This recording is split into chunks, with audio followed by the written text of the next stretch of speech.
नाहन विधानसभा क्षेत्र के लोकप्रिय विधायक, पूर्व में पार्टी के अध्यक्ष रहे, विधानसभा के अध्यक्ष रहे, मंत्री रहे डॉक्टर राजीव बिंदल जी, पूर्व में विधायक रहे, vice chairman civil supplies corporation भाई बलदेव तोमर जी, मार्केटिंग बोर्ड के chairman Shri Baldev Bhandari ji, SP Shri R K. Gautam ji, SP deputy commissioner Shri R K. Gautam ji, SP Shri Umapati Jumbal ji, जिला के हमारी पार्टी के अध्यक्ष विनय गुप्ता जी, मंडल के अध्यक्ष प्रताप ठाकुर जी, स्थानीय पंचायत के प्रधान श्री कमल शर्मा जी, पंचायती राज संस्थाओं के सभी चुने हुए प्रतिनिधि, महिला मंडलों के सभी यहां पर उपस्थित प्रतिनिधि, पत्रकार मित्रों और उपस्थित सभी भाई और बहनों, मैं देख रहा हूं काफी लंबी सभा हो गई और आप इंतजार भी कर रहे होंगे कि ये नेता लोग कब चुप हों, फिर हमको अपना आराम करने का मौका मिले। और ऊपर से डॉक्टर साहब ने यहां पर शामियाना ऐसा लगा दिया है सजावट के साथ, यहां से जाने का मन तो नहीं कर रहा है, लेकिन हवा को अंदर आने की गुंजाइश भी नहीं छोड़ी है।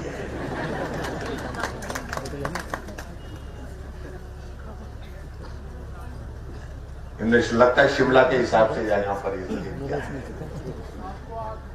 क्योंकि रात को बोलते हैं यहाँ पर टेम्परेचर 8 डिग्री था और इस वक्त मेरे ख्याल में 40 डिग्री तो होगा 22 डिग्री।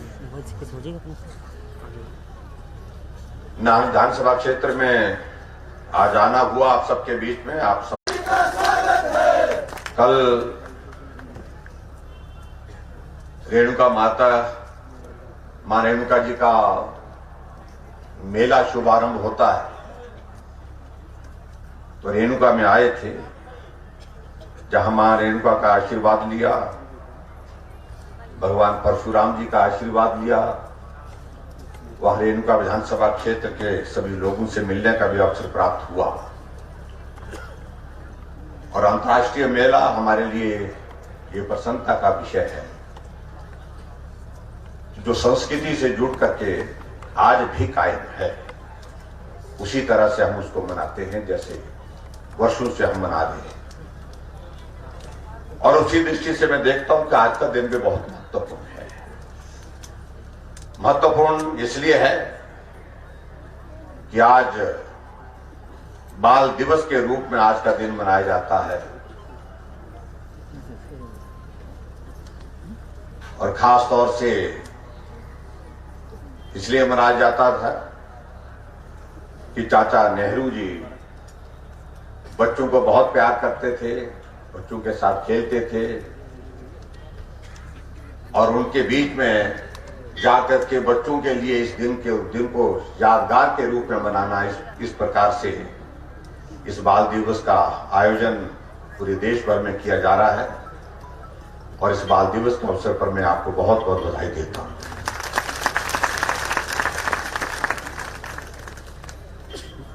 पिछले कल वहां रेणुका विधानसभा क्षेत्र में लगभग 162 करोड़ रुपए की विभिन्न योजनाओं का शिलान्यास और उद्घाटन किया। और आज मैं नाहन विधानसभा क्षेत्र में यहां पर डॉक्टर राजीव बिंदल जी की सूची को देख रहा था। आज भी आंकड़ा वही आंकड़ा है, और जिसमें हम देख रहे हैं विभिन्न योजनाएं जो यहां हमारे बीच में, यहां पर 31 योजनाएं जिनका उद्घाटन और शिलान्यास का एक साथ में, एक जगह में, एक समय पर जो है हमने यहां पर कार्यक्रम किया। इसके लिए मैं आप सबको बहुत बहुत बधाई देता हूं। और ये राशि भी लगभग 162 करोड़ के लगभग है। अगर हम दोनों को मिला, पिछले कल और आज का, दोनों को मिलाकर के ये कितना हो गया, मेरे हिसाब बड़ा कमजोर था, 325 करोड़ 350 करोड़ रुपए 2 विधानसभा क्षेत्र में। मैं इसलिए इस जोड़ को इसलिए करने की कोशिश कर रहा हूं आप सबकी मदद से कि बहुत सारे लोग आज की तारीख में भी ऐसी बातें कहने की कोशिश करते हैं कि कुछ नहीं हुआ, कुछ नहीं हो रहा है, और वो मालूम नहीं क्या चाहते हैं, किस चीज को काम बोलते हैं।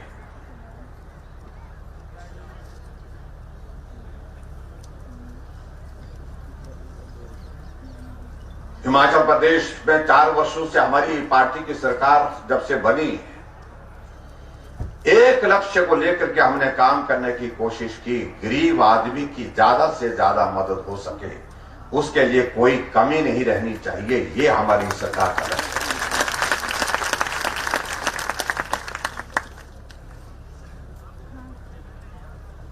बीच में संकट रहा जिसका जिक्र सब साथियों ने किया, ये कोरोना का संकट। आज भी मैं देख रहा हूं बहुत सारे लोग यहां पर इस पंडाल में बैठे हैं, मास्क पहन करके बैठे हैं। ये परिस्थिति आदमी ने कभी जीवन में कल्पना नहीं की थी, लेकिन एक ऐसा संकट हमारे जीवन में आ गया, हमारे जीते जी हमारी इस पीढ़ी को ये देखने को और देखने को ही नहीं, इस दौर से गुजरने का एक परिस्थिति और ऐसे संकट में काम करना बहुत मुश्किल था, बहुत परेशानी का ये दौर रहा हमारा 2 वर्षों का। आदमी का जीवन हमने संकट में देखा, इसलिए जीवन को बचाने के लिए हमारी प्राथमिकता होनी चाहिए और उस प्राथमिकता में कोई कमी नहीं रहनी चाहिए। हमने प्रयास किया, कोशिश की हर आदमी के जीवन को बचाने के लिए, और मैं इस बात को कह सकता हूं उसमें हम सफल भी काफी हद तक हुए हैं।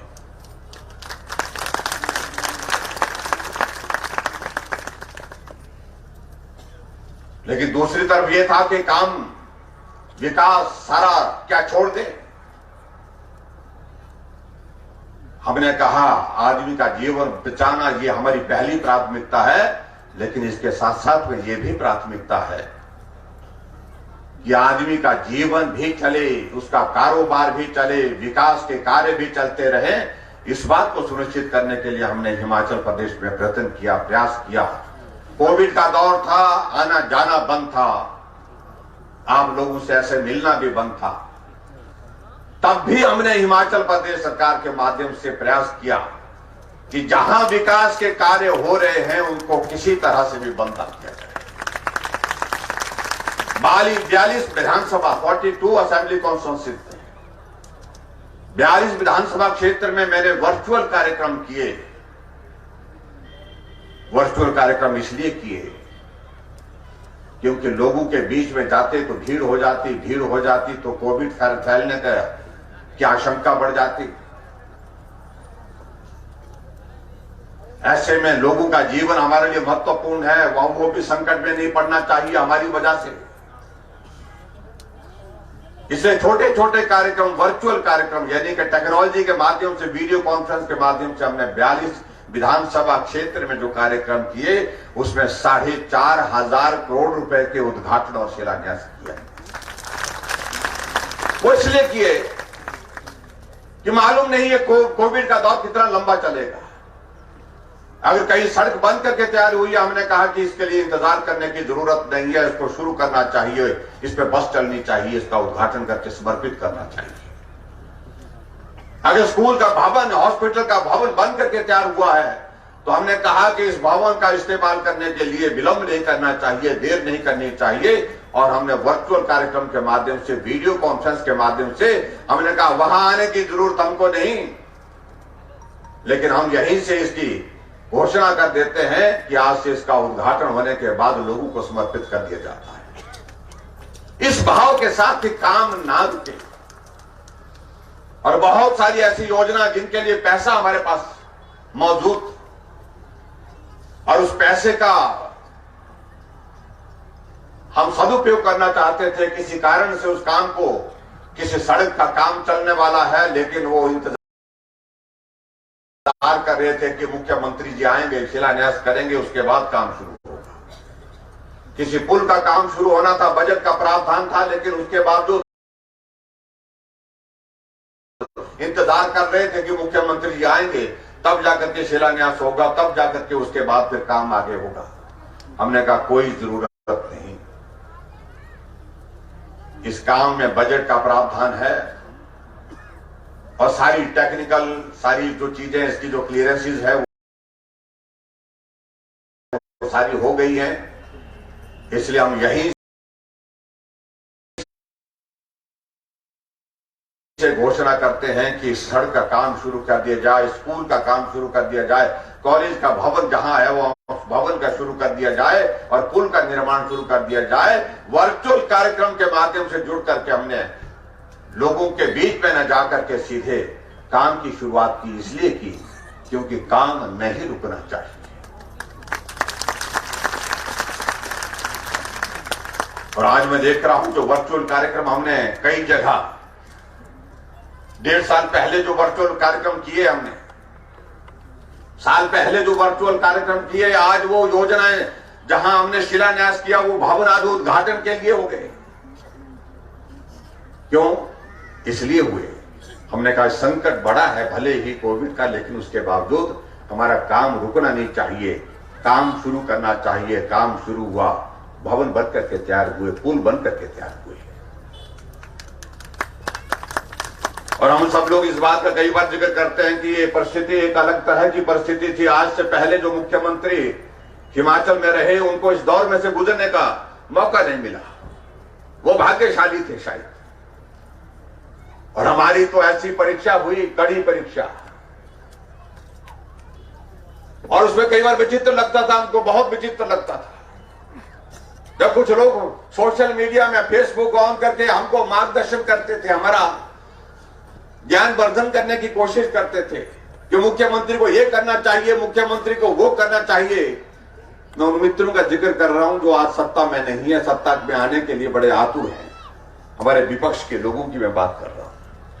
इतना बड़ा संकट, हम लोगों की सेवा करने के लिए निकले थे सरकार के माध्यम से, और सरकार के साथ साथ में मैं समझता हूं भारतीय जनता पार्टी के कार्यकर्ता ने भी बीड़ा उठाया। जहां भूखा इंसान था उसको रोटी दी, जहां राशन देने की जरूरत थी वहां राशन दी, जहां मास्क बांटने की जरूरत थी वहां पर मास्क बांटे, जहां जाकर के लोगों के बीच में ऐसी स्थिति भी पैदा आई, कोविड का पेशेंट हॉस्पिटल में उसकी मृत्यु हो गई, परिवार रिश्तेदार कोई उसको लेने के लिए नहीं आया, तो भारतीय जनता पार्टी के मेरे कार्यकर्ता, मेरे विधायक पीपी किट पहन करके उसका अंतिम संस्कार करने के लिए यहां तक गए।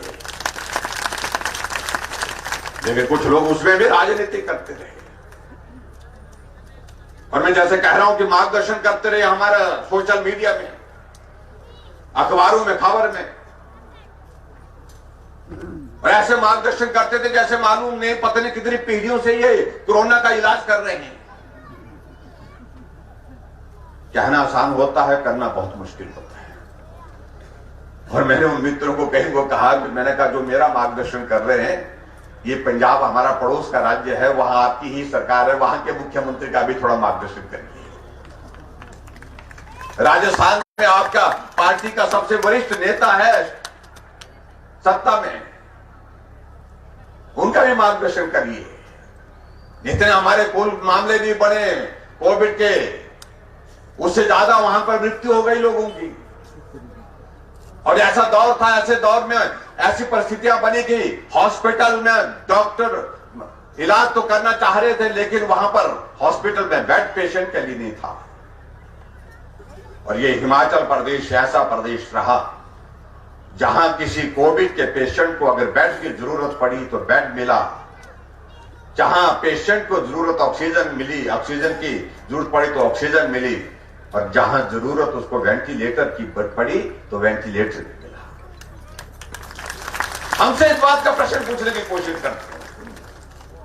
अगर हम उनसे पूछे कि तुम 50 साल सत्ता में रहे, तुम बताओ तुम्हारे पास हिमाचल प्रदेश में सरकार के पास कितने वेंटिलेटर थे?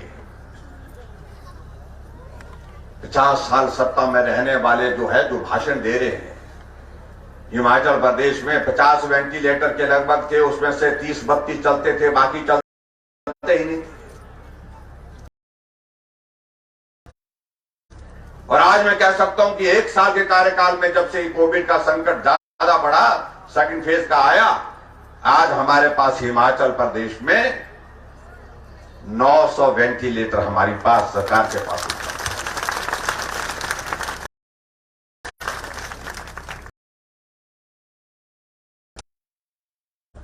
और जो हमसे हिसाब मांग रहे हैं 50 साल में 2 ऑक्सीजन के प्लांट, और आज हमारी सरकार में हिमाचल प्रदेश में 30 से ज्यादा ऑक्सीजन प्लांट हॉस्पिटल में लगे। मैं इसलिए इन बातों का जिक्र कर रहा हूं क्योंकि बहुत सारे लोग आप लोगों के बीच में आकर के इन बातों के माध्यम से राजनीति करने की कोशिश कर रहे हैं।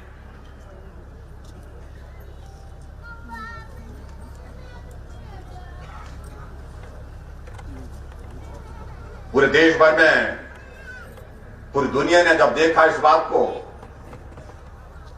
कि कोरोना का कोई इलाज नहीं है, वैक्सीन एक तरीका हो सकता है इसको रोकने का,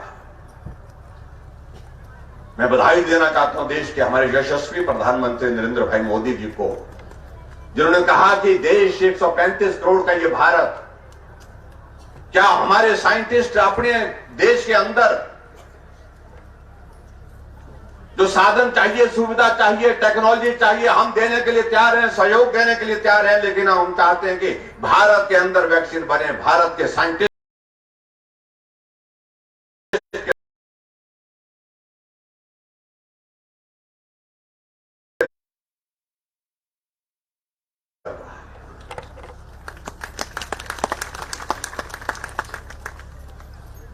पूरी दुनिया में वैक्सीनेशन में भारत नंबर 1 पर, और वहीं इस बात को भी देखिए पूरे भारत में वैक्सीन करने वाला प्रदेश हिमाचल प्रदेश नंबर 1।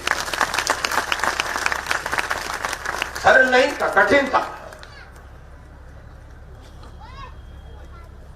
लेकिन लोगों का जीवन बचाने के लिए इससे बेहतर कोई रास्ता नहीं था। हमने अधिकारियों के साथ बात की, हमने कहा यह करना है और करना ही है, हर हाल में करना है।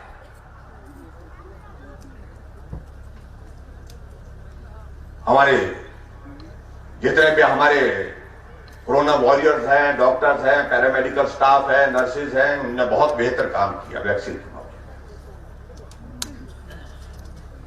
जहां ट्राइबल का इलाका था, किन्नौर भरमौर जाना कठिन, जाकर के आना कठिन, पैदल कई किलोमीटर चल करके वहां पर वैक्सीन पहुंचाई गई, वैक्सीन लगाई गई।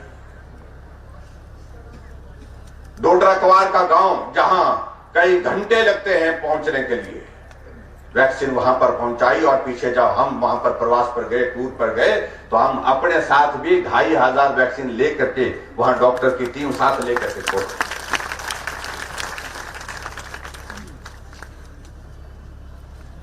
और प्रसन्नता उस दिन हुई जब मुझे मालूम पड़ा कि हम लगभग 100% पहली डोज देने में हम सफल हो रहे हैं, कामयाब हो रहे हैं। तो किसी ने हमको कहा कि बाकी तो ठीक है, एक गांव रह गया। मैंने कहा गांव रह गया तो बहुत बड़ी बात है। हमने कहा कौन सा गांव रह गया?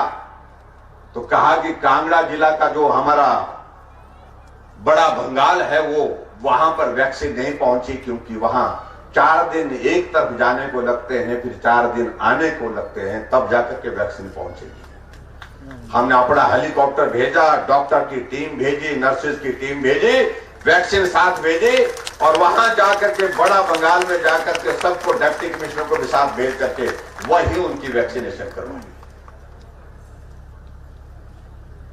फिर मुझे कहा, कुछ लोगों ने कहा कि एक गांव है, ऐतिहासिक गांव है, और पूरे देश में दुनिया में उसको जानते हैं लोग, उस गांव में वहां पर देवता की अनुमति के बिना कुछ नहीं होता है।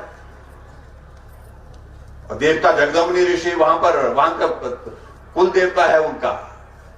वो हमारा कुल्लू जिला का, आपने सुना होगा, मलाना का गांव। मैं भी जाकर के आया पैदल 3 दिन पहले, और उस गांव में भी कई घंटे तक पैदल चलना पड़ता, तब जाकर के उस चढ़ाई को पार करने के बाद उस गांव में पहुंचते हैं। हमने डिप्टी कमिश्नर को कुल्लू से भेजा, हमने कहा आप जाओ, सभी लोगों को मिलो और मिलकर के सबसे निवेदन करो कि ये वैक्सीन जरूरी है, और देवता के लोगों से भी मिलो। मिले जाकर के आखिरकार सफलता हासिल हुई। और मलाना में भी जहां हमारे लगभग 2000 से ज्यादा लोग वहां पर रहते, एक ही गांव में 2000 से ज्यादा लोग रहते हैं, वहां अपनी उनकी रहने की एक शैली है, तरीका है, और वहां पर जाकर के वैक्सीन करवाई। तब जाकर के हमने कहा कि अब हमारा प्रदेश 100% फर्स्ट डोज की कंप्लीट हो गया, और तब जाकर के आदरणीय प्रधानमंत्री जी ने हमको शुभकामनाएं दी, संदेश। और मुझे इस बात की भी प्रसन्नता है कि हम दूसरी डोज में भी सबसे आगे हैं देश में। इन बातों को लेकर के हम लंबी बात करेंगे, क्योंकि कोविड पर बोलने का इसलिए मन कर रहा है क्योंकि हम सब उस दौर में से गुजरे हैं और इसको भूल नहीं सकते। ऐसा संकट हमारे जीवन में आएगा कि बाहर जाना मुश्किल, बाहर चले गए तो मिलना मुश्किल, मिल गए तो मिलकर के काम करना मुश्किल, फासले के साथ रहना होगा। आदमी जीवन में कल्पना नहीं कर सकता कि ऐसा भी जिंदगी में ऐसे दिन भी देखने को मिलेंगे, लेकिन ये परिस्थिति हमारे सामने आई। और मैं आप सबका भी धन्यवाद करता हूं और हिमाचल प्रदेश की जनता के भी धन्यवाद करता हूं कि इस संकट में आप लोगों ने सहयोग दिया, सामर्थ्य दी, आगे बढ़ने के लिए हौसला दिए, हिम्मत।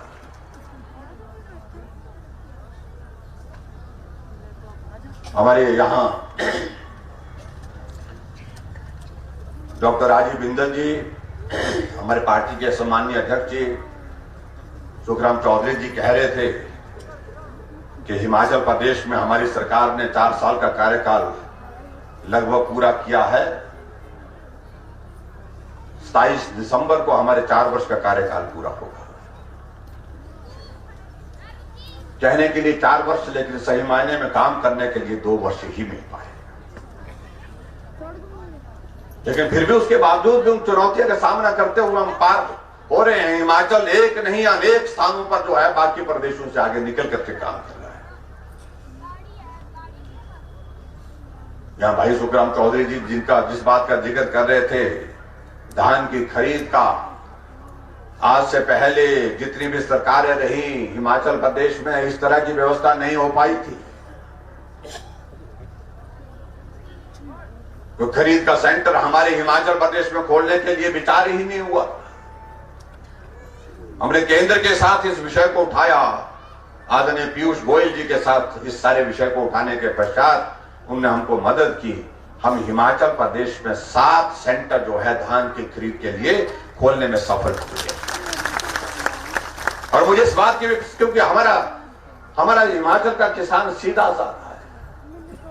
उधर हरियाणा वाले, उधर पंजाब वाले लेना बंद कर दिया। हमारा धान अगर लंबे समय तक लंबित रहता, खराब हो जाता, और खराब हो जाता तो कीमत उसके आधे से भी कम मिलती,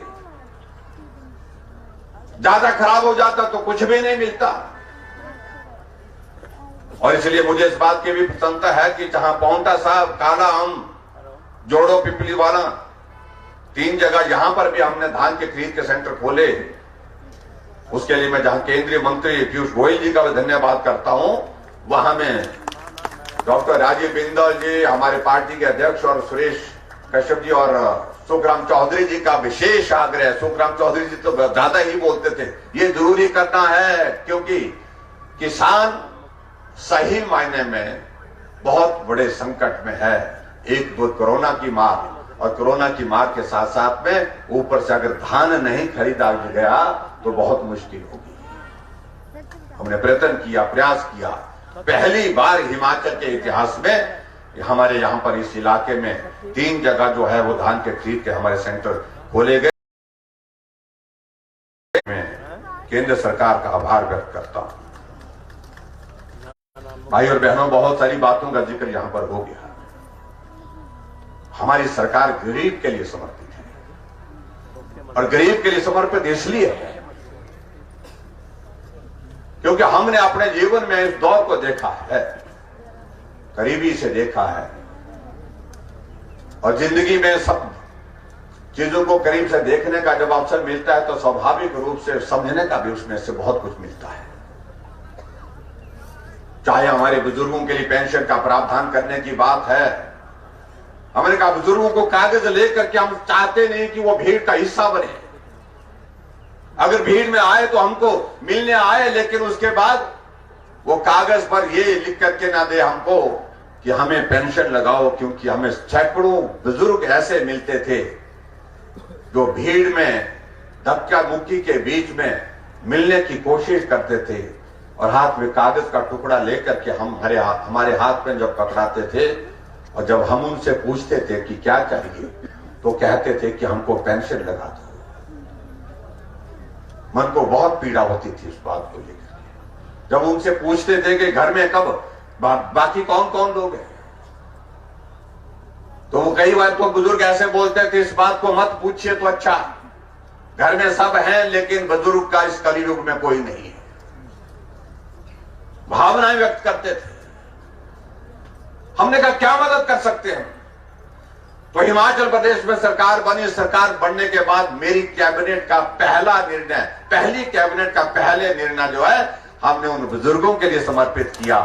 हमने कहा जिनका कोई नहीं है उनके हम, जिन बुजुर्गों की वजह से हमने दुनिया को देखा, दुनिया को समझा, दुनिया को सीखा, आज उनकी ये दुर्दशा नहीं होनी चाहिए। हमारे कांग्रेस के मित्र बोलने लगे कि ये पेंशन तो हम भी देते थे। हमने कहा कब देते थे? बोलते हमारी स्कीम थोड़ी अलग थी, बोलते बाकी तो ऐसी थी। वो 750 रुपए देते थे, हम 1500 रुपए दे रहे हैं। और दूसरी बात वो कब देते थे? जब 80 साल की उम्र हो जाती थी उसके बाद देते थे। आय सीमा में छूट वाले जो मामले थे 80 साल के बाद। बड़े टेक्निकल आदमी है, उनको मालूम है कि 80 साल में बहुत सारे तो निकल जाएंगे, इसलिए मांगने के लिए कम आएंगे और जो रह गए वो मांगने की स्थिति में नहीं हो पाएंगे। इसलिए बोलने में क्या हद होता है, सभा में भाषण दे देते थे 80 साल के ऊपर के सभी बुजुर्गों के लिए हम पेंशन लगाएंगे। लेकिन हमने कहा ये 70 साल, एक निर्णय लिया। आज हमने विभाग को आदेश दिए हैं, अब हमने विभाग को आदेश दिए हैं बुजुर्ग आपके पास नहीं, आप बुजुर्ग के पास जाना चाहिए। रिकॉर्ड से मालूम करो 70 साल का बुजुर्ग उस गांव में कौन हुआ, पंचायत में कौन हुआ है, उसके कागज भर करके आप पूरे करिए और उसके लिए 1500 रुपए पेंशन उसके खाते में जमा करेंगे। और जहां हमारी माताएं बहनें हैं जो हमसे ज्यादा मेहनत करती हैं, सारा दिन काम में लगी रहती हैं, हमने कहा उनके लिए 70 साल नहीं 65 वर्ष की आयु के बाद सबके लिए पेंशन। ये हमारी शुरुआत है हमारी सरकार की। पहली कैबिनेट का पहला निर्णय बुजुर्गों के लिए समर्पित। अन्यथा क्या होता था? पहली कैबिनेट का निर्णय यह होता था कि पिछली सरकार के इतने फैसले रद्द, पिछली सरकार के इतने नेताओं पर मामले दर्ज, ये होता था। इसके सिवाय हमने नहीं देखा। मैं पिछले 24 साल से हिमाचल प्रदेश की विधानसभा के अंदर हूं। अगली साल जब चुनाव होगा विधानसभा का तब तक लिए 25 साल हो जाएंगे। तो मैं इस बात को कह रहा हूं आपके बीच में, ऐसा दौर हमने देखा। पहली कैबिनेट का निर्णय यही होता था, लेकिन हमने कहा कि हम बदले की भावना से काम नहीं करेंगे। पूरा समाज हमारा एक है, पूरा प्रदेश हमारा एक है और प्रदेश के भले के लिए जो किया जा सकता है वो करने की कोशिश करनी चाहिए। इसके अतिरिक्त और भी योजनाओं का जिक्र किया जहां पर हमारे साथियों ने,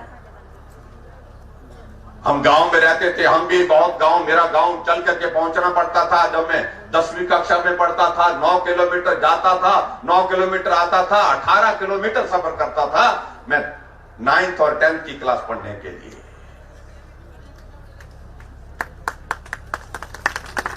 और 10 किलोमीटर का सफर करता था जब 6वीं से 8वीं तक पढ़ने के लिए, जो मिडिल स्कूल था।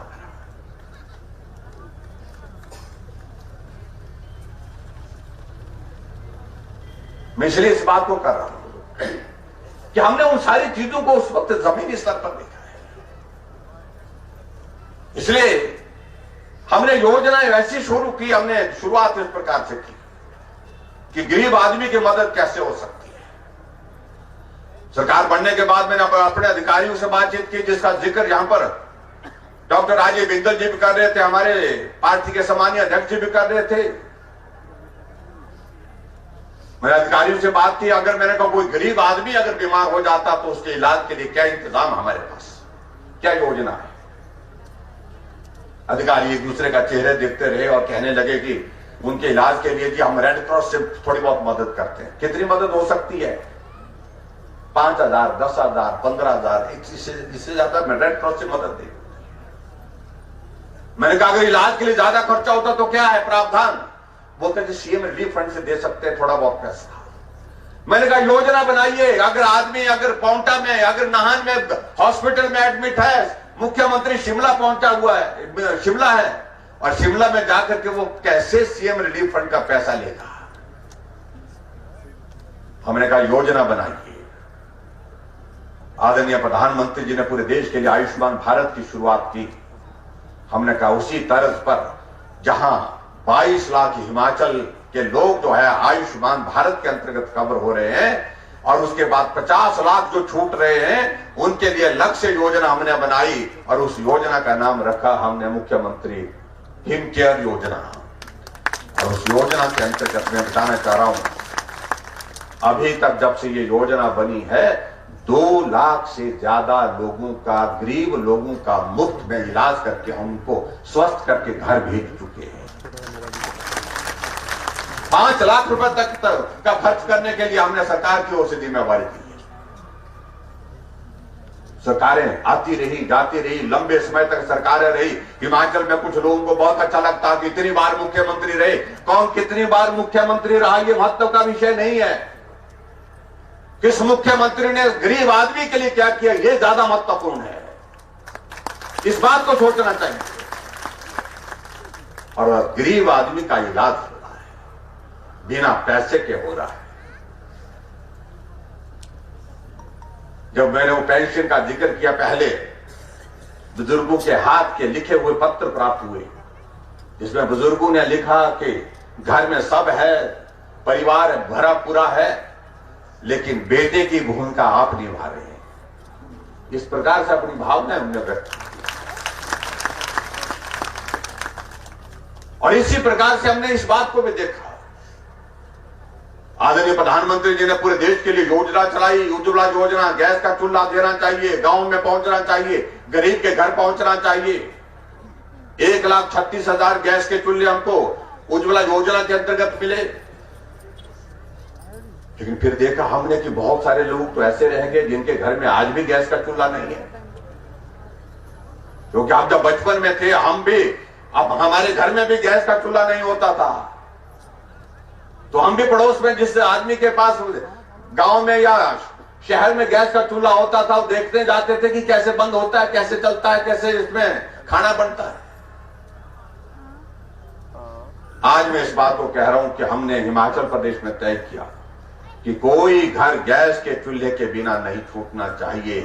पूरे देश भर में हिमाचल पहला प्रदेश है जहां हर घर में गैस का चूल्हा पहुंचाया। 3,25,000 गैस के चूल्हे हमने गृहिणी सुविधा योजना के अंतर्गत हिमाचल प्रदेश में की। और गृहिणी का अभिप्राय समझते हैं क्या होता, क्या मतलब होता है उसका? गृहिणी का मतलब यह होता है जिसका हर घर ऋणी है, और वो उसको गृहिणी बोलते हैं। तो इसलिए हमने कहा कि माताओं बहनों का, हम तो हुक्म करते हैं पुरुष लोग, मेहमान 4 आ गए तो बोलते जी 4 मेहमान और आगे खाना बनाओ। वो 2 घंटे 3 घंटे उस धुएं में रह करके खाना बनाती हैं और हमारे लिए स्वादिष्ट खाना परोसती हैं। ऐसी परिस्थिति में उनके सेहत पर उसका कितना असर होता उस धुएं का, इसकी कल्पना नहीं की। बहुत सारी बीमारियां लग जाती थी। इसलिए हमने गैस का चूल्हा पहुंचाने में सफलता हासिल की। हमारे कांग्रेस के लोग पूछते हैं कि जयराम एक भी कामयाबी बताए, एक भी योजना का जिक्र करें, एक भी, इसे वो कामयाबी नहीं मानते। पूरा देश में हिमाचल पहला प्रदेश है जहां हर घर में गैस का चूल्हा है। पूरे देश में हिमाचल ऐसा प्रदेश है जहां गरीब आदमी का इलाज मुफ्त में हो रहा है। पूरे देश भर में हिमाचल ऐसा प्रदेश है जहां 70 साल से ऊपर के सभी बुजुर्गों का पेंशन का प्रावधान दिया गया है। और पूरे देश भर में हिमाचल ऐसा प्रदेश है, पहला प्रदेश है जहां ऐसे लोग जो बिस्तर पर पड़े हैं, चल नहीं सकते हैं, किसी बीमारी का शिकार हो गए, किसी को पैरालिसिस हो गया, किसी की किडनी फेल हो गई, किसी को कैंसर हो गया, किसी के एक्सीडेंट में आंखें चले गई, टांगे चले गई, जिंदा है लेकिन चल नहीं सकता है, बिस्तर पर पड़ा है। हमने कहा ऐसे लोगों की अलग से सूची बना करके हमने कहा इसके लिए अलग से योजना बनाई। हमने मुख्यमंत्री सहारा योजना की शुरुआत की। ऐसे जितने भी लोग हिमाचल प्रदेश में हैं जो बिस्तर पर पड़े हैं, जिंदा है, चल नहीं सकते हैं, उनके खाते में 3,000 रुपए हर महीने का हम उनको मदद के रूप में देते हैं। फिर भी कांग्रेस के लोग बोलते कि कुछ नहीं किया। और आगे बढ़कर के जिसका जिक्र यहां पर किया, हमने कहा गरीब बेटी की शादी होती है और जब बेटी अपना घर छोड़ जाती है, अपने माँ बाप का घर छोड़ जाती है, दूसरे घर में आबाद होती है, तो उसके जीवन में बहुत बड़ा परिवर्तन होता है।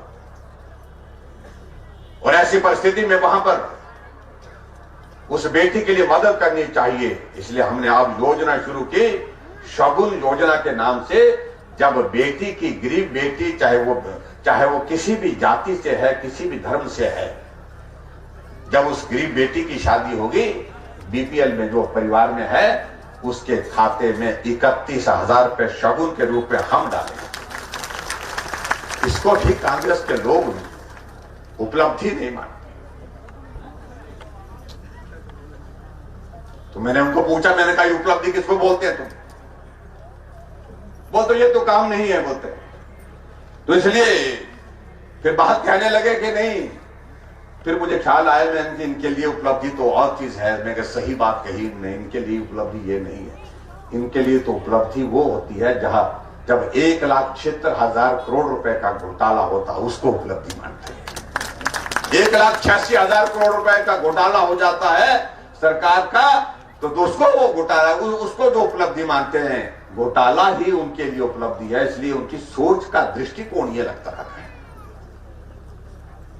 मैंने कहा वो उपलब्धि तो आप ही हासिल कर सकते हैं भाई। और आज मैं इस बात को कह सकता हूं, दावे के साथ कह सकता हूं, हमारे देश के यशस्वी प्रधानमंत्री 7.5 वर्ष सत्ता में हैं।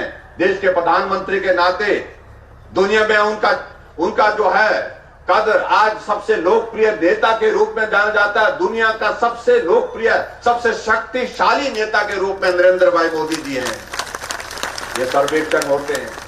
तो ऐसे में भाई और बहनों, हिमाचल में 4 वर्ष सरकार की हुई और 4 वर्ष में कोई उंगली उठा करके नहीं कह सकता सरकार। इसलिए नहीं कह सकता कि हमने समर्पण के भाव के साथ काम किया, ईमानदारी के साथ काम किया। यही एक अंतर है जिसको समझने और समझाने की जरूरत है। मैं समझता हूं कि बहुत सारी बातें हो गई। यहां इस क्षेत्र में डॉक्टर राजीव बिंदल जी ने कोई कसर नहीं छोड़ी है काम करने में। और मैं देखता हूं हर जगह विकास के कार्य चले हैं, जहां स्कूल के भवन बनने हैं, पुल बनने हैं, सड़कें बननी है, वहां सभी पर काम चल रहा है। उनका मैं जिक्र करूं तो बहुत लंबी बात जाएगी, लेकिन फिर भी उसके बावजूद जब भी इनका मिलना होता है तो मिल करके बड़ा सारा बस्ता ले आते हैं।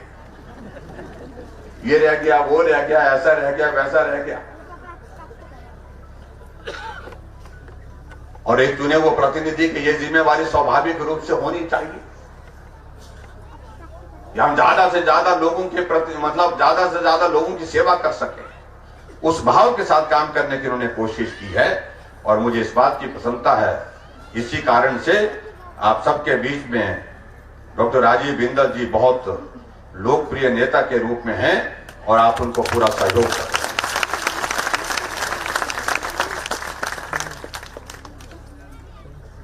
कुछ सूची दी इन्होंने, मैंने कहा थोड़ा कम करिए।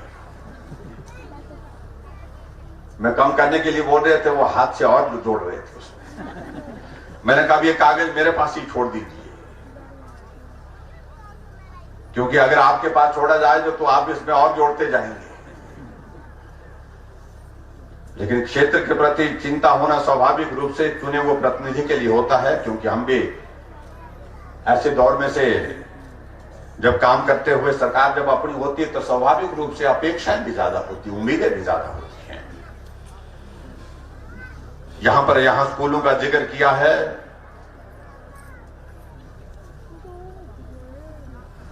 तीन मिडिल स्कूल हैं, तीन मिडिल स्कूलों को अपग्रेड करने की बात कही गई है, जिसमें एक स्कूल देव का है, एक नल का है और एक कोदे वाला है। ये तीन स्कूल जो है इनको मिडिल स्कूल है, ये तीनों आए हैं। कोई लोग यहां से थोड़े थोड़े आए, करना चाहिए तो नहीं करना है? हाँ जी, क्या करना चाहिए? इन तीनों स्कूलों को मैं हाई स्कूल करने की मैं यहां पर घोषणा करता हूं।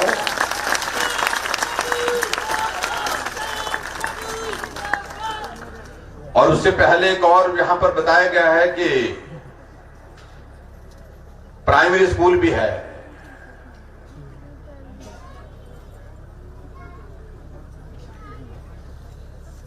ये रीगढ़वाला ग्राम पंचायत के अंतर्गत कौलावाला भूड है ना, यही रीगढ़वाला गांव। तो यहां पर प्राइमरी स्कूल खोलने की बात कही गई है, तो यहां पर प्राइमरी स्कूल खोलने की भी मैं यहां पर घोषणा करता हूं। प्राइमरी स्कूल की यहां पर, हालांकि स्कूल की जो ज्यादा नहीं होनी चाहिए यहां पर। और उसके बाद यहां पर यह बताया गया कि 3 senior secondary school high school से बनने चाहिए। और हाई स्कूल बोलियां, हाई स्कूल जंगला भूड और हाई स्कूल टोक्यो, ये तो जापान की राजधानी में पहुंच गया। हाँ, एक हाई स्कूल गिरिनगर जो बिजली बोर्ड के पास है, उसको बिजली बोर्ड से शिक्षा बोर्ड के अंतर्गत करने के लिए भी बात कही गई है। इस मामले को भी हमने टेकअप किया है। इनको जो है वो ये 4 स्कूल है, इन चारों स्कूलों को हाई स्कूल से सीनियर सेकेंडरी स्कूल करने की मांग कही है। तो इनको भी हम फेजेस में, अलग अलग फेज में हम करेंगे। क्या रह गया? इसलिए तो मैं कागज इनके पास नहीं दे रहा था।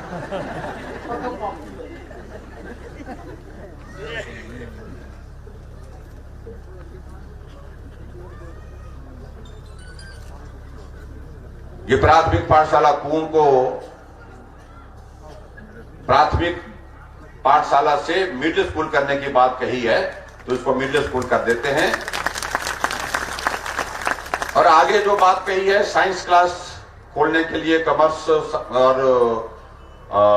और मैथ की, जिसमें हरिपुर खोल में साइंस क्लासेस, विक्रमबाग में कॉमर्स की क्लासेस, पंजाहल में साइंस की क्लासेस बायो की, और बर्मा पापड़ी में साइंस की क्लासेस, और सैनवाला में कॉमर्स की और मैथ की क्लासेस के लिए बात कही गई है। तो इन स्कूलों में ये क्लासेस अगले सत्र से हम शुरू कर देंगे। ये भी मैं आपके बीच में यहां पर कहना चाहता हूं। और उसी प्रकार से आगे बढ़कर के कुछ पटवार सर्कल के लिए खोलने के लिए यहां पर बात कही गई है। हरिपुर खोल, सैनवाला, आमवाला, नागल सुकेती, विक्रमबाग, देवनी, पालियो। यहां मैं डिप्टी कमिश्नर महोदय जी को कहूंगा कि भी इसकी पूरा आप सारी रूपरेखा बना करके दे दें, और इसकी फिजिबिलिटी के हिसाब से जो रिपोर्ट आएगी, इन 5 जगह जो बताया गया है पटवार सर्कल की, जो औपचारिकता का एक हमारा दौर होता है, फॉर्मेलिटी होती है, किस पटवार सर्कल से कटेगा एरिया, कितनी पॉपुलेशन उस पर होगी और कितना, उस सारी चीज को लेकर के उनको आप भेजिए। अब निश्चित रूप से इन पटवार सर्कल पर विचार करने के बाद इसका निर्णय करेंगे। और इसी तरह से एक बात और कही गई कि यहां पर जो इंडस्ट्रियल एरिया कालाअंब है, हालांकि पटवार सर्कल की संख्या बहुत ज्यादा नहीं है, शायद 4 ही है या 5 है, मुझे मालूम नहीं, लेकिन इंडस्ट्रियल एरिया है, काम का प्रेशर रहता है, बताया गया है मुझे। तो यहां पर अलग से सब तहसील होनी चाहिए। तो यहां पर सब तहसील हम आने वाले समय में खोलेंगे, ये भी मैं आपके बीच में कहना चाहता हूं। और यहां पर 3 जगह और कहा गया कि भी यहां पर 3 जगह पीएससी खोलने की बात कही है। सैनवाला, मुबारिकपुर, त्रिलोकपुर और पंजाल, तीनों जगह जो पीएससी खोलने के लिए फेज मैनर में हम आने वाले समय में यहां पर पीएससी भी खोलेंगे ताकि लोगों को स्वास्थ्य की सुविधा अपने घर द्वार पर मिल सके। और उसी तरह से कहा गया कि वेटनरी डिस्पेंसरी के लिए भी यहां पर बहुत जगह देवकप, पुरला, क्यारी और संभाल का, इन तीनों जगह में है। कोई यहां से आए, थोड़े थोड़े आए, तो यहां पर कहा गया कि भाई तीन जगह हमारे पशुधन काफी है और ऐसे में यहां पर ये जरूरी है। और उसमें एक बात की हमारी जो कंडीशन रहती है वो थोड़ी सी वो कंडीशन रहती है कि जो हमारी पहली एक योजना चली थी भारतीय जनता पार्टी की सरकार के समय में, उसी पंचायत के अंतर्गत अगर 2 स्थान में अगर वो वेटनरी डिस्पेंसरी जो हमने खोलनी है उसमें थोड़ी सी कठिनाई जरूर आती है। तो मैं तीनों जगह यहां पर वेटनरी डिस्पेंसरी खोलने की यहां पर घोषणा करता हूं और उसके बाद फिर आगे बढ़ करके 2-3 जगह के लिए एम्बुलेंसेज की बात कही है आपने। अब एम्बुलेंसेज के मामले को लेकर के मैं इतना जरूर कहना चाहता हूं कि 108 होगी या क्या व्यवस्था होगी आने वाले समय में, इस बात को लेकर के हमारा वो एक प्रक्रिया चल रही है। एम्बुलेंसेज का जो हमारा टेंडर का दौर जो है वो समाप्त हो रहा है और उसमें हमने टेंडर की प्रक्रिया आगे शुरू की है। तो उसमें मैं इतना जरूर कहना चाहता हूं कि तीनों जगह के लिए चाहे किसी न किसी तरह से एम्बुलेंसेज, जहां कौलाबारा भूट पीएससी की बात की है, भारापुरा पीएससी की बात है, हाँ दो जगह है, तो 2 जगह ये वहां पर ये बात कही गई है। तो ये 2 जगह एम्बुलेंस का इंतजाम करने का हम प्रबंध करेंगे, ये भी मैं कहना चाहता हूं। और एक और लास्ट में एक बात कही है स्वास्थ्य क्षेत्र से जुड़ी हुई, पीएससी जो है रामपुर भारापुर को जो है उसको उसका दर्जा बढ़ाने की बात कही गई है। सीएससी इसको कर दिया जाए तो इसको सीएससी कर दिया जाएगा।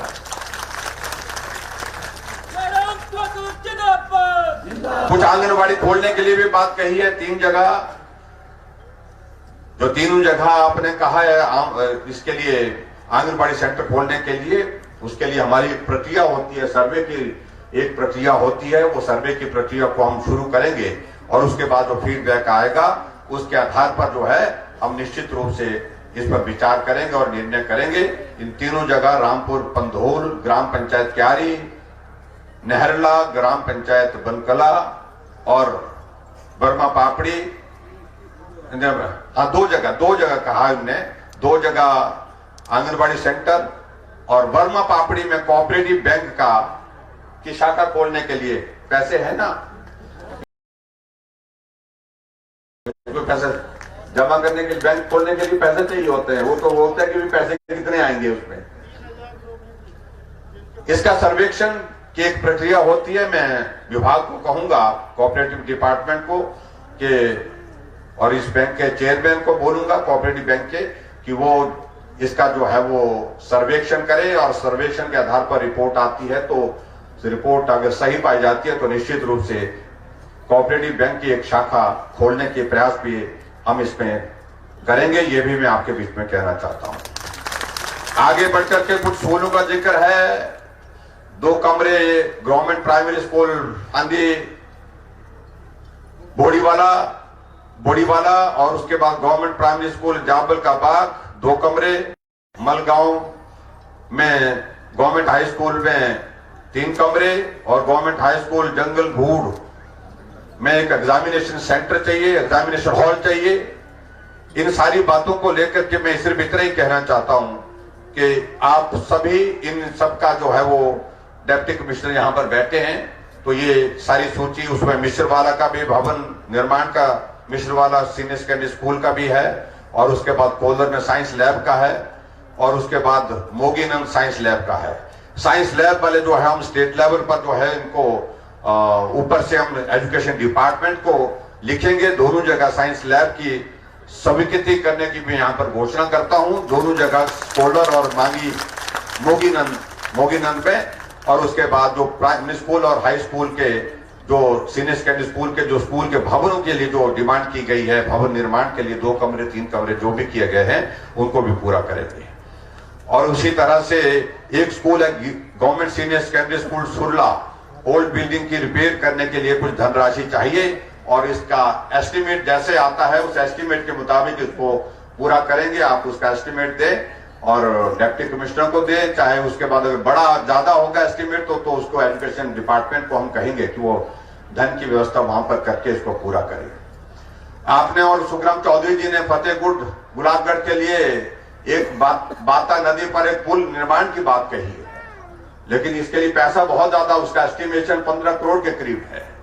हम इसको कंसिडर कर रहे हैं आने वाले समय में जो हमारा सीआरएफ का या दूसरे हेड से नाबार्ड की तो शायद मेकल में आपकी पूरी वो हो गई है, तो सुखराम जी के खाते से डाल सकते हैं।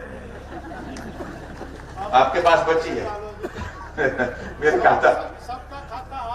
मेरे खाता भी आपके साथ सबके साथ ही है। तो इसको नाबार्ड या सीआरएफ के तहत हम प्रयत्न करेंगे कि केंद्र से इसकी स्वीकृति मिले ताकि इसके लिए पैसे का प्रावधान होकर के इसका काम शुरू हो जाए। और यहां मैं बात ये जरूर कहना चाहता हूं कि मैंने कह दिया ना, घोषणा इतनी बात हो जाती है, विश्वास करिए, वादे अक्सर बोलते टूट जाते हैं, क्या बोलते हैं वो, क्या ऐसा कुछ बोलते हैं। तो आगे यहां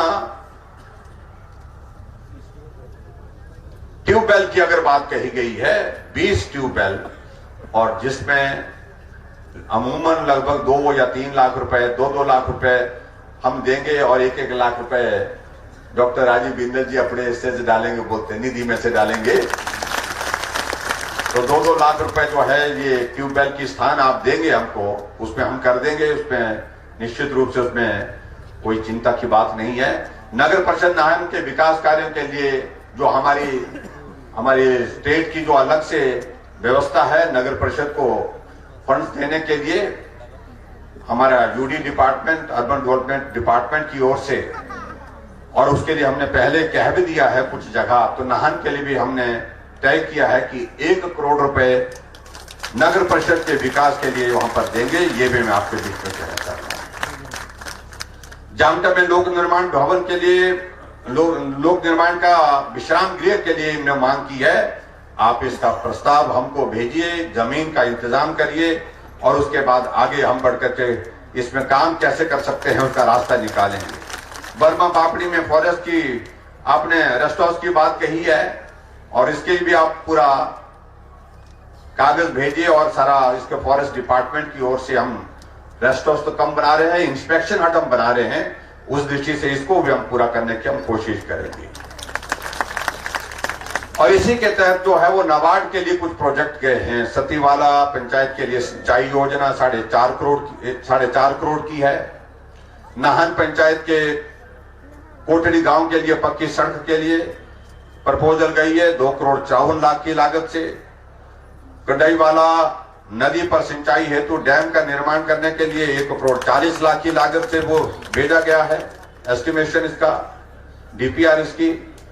भोगपुर सिंबल बाला के लिए रून नदी पर पुल, ये लगभग 7 करोड़ 6 करोड़ 95 लाख की लागत से।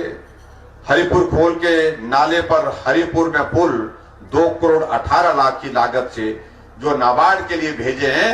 इसके लिए नाबार्ड के साथ जब हमारी बैठक होती है उसमें हम उनको कहेंगे कि इनको आप प्राथमिकता के आधार पर इनको जो है स्वीकृत किया जाए और स्वीकृत करके ताकि उस क्षेत्र के लोगों को बहुत सारा एक आने जाने का रास्ता, काम करने का रास्ता जो है सरल हो जाएगा। ये मैं आपके बीच में कहना चाहता हूं। आप आज इस कार्यक्रम में बड़ी संख्या में आए, बड़े जोश के साथ और अंत तक बैठे रहे। मैं आप सबका हृदय से आभार व्यक्त करता हूं।